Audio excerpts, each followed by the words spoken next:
Hi folks, as you can see it's a bit chilly out here today, but here I am outside, including with my warm rainbow headband.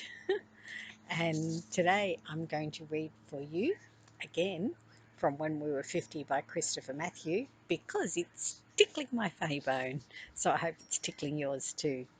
And today's poem is Mutton and Lamb, a little bit like the poem by A. A. Milne called The Dormouse and the Doctor. There was a divorcee of 50 called Lou, who habitually dressed in light brown and blue. She looked like a woman whom life had let down, in her jumpers dark blue and her cardies light brown. In her 20s, she'd been a real stunner, they said. When she'd walk down the street, she turned everyone's head.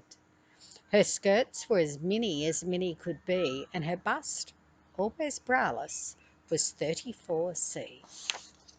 Her favourite colour was pillar-box red, though she tried lots of others, at home and in bed.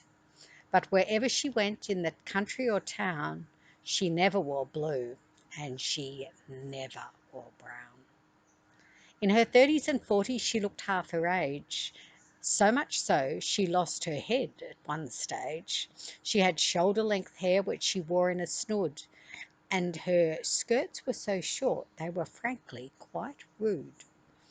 But her legs, which had once been the talk of the town, and whatever the season were beautifully brown, began to resemble a Danish blue cheese, with the veins on her thighs and the backs of her knees.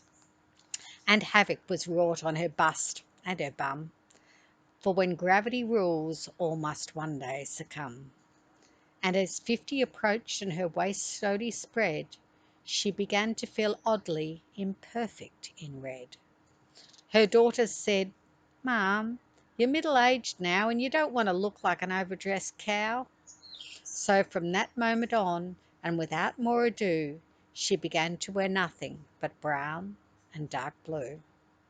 She decided that glamour and sex were a bore, and battling nature each day was a chore. So rather than end up like Bonzo the Clown, she'd wear cardies, dark blue, and big jumpers, light brown. And Jesus-type sandals and frocks big as tents, bought from second-hand shops for a handful of pence. She abandoned all semblance of style and of taste, with a twin set and skirt with adjustable waist. Her once long blonde hair was a grizzly frizz. She wore 2 silly plaits and she called herself Ms. She never used lipstick or makeup at all, and in a bad light she looked just like Asterix the Gaul. A friend said, "You're mad. You've no need to give in just because you're no longer thin as a pin. At 50, you know how to dress at your best, so have confidence and give all that brown stuff a rest. You're no longer young, but you're surely not old. Seize the moment, go for it, be daring, be bold. Think Duchess of Cornwall, think sexy, think you, and you'll never again dress in light brown or blue." So she pulled up her socks and shopped till she dropped, and the next time they saw her, her daughter's eyes popped, and she married a prince with a castle in Spain, and she never wore light brown or dark blue again. So if you're ever tempted to chuck in the towel and hide under clothes that are fusty and foul, think of Lou in her cardies and jumpers and stuff, and like her, tell yourself, that's enough, and be tough. No rude words in today's one. Bye.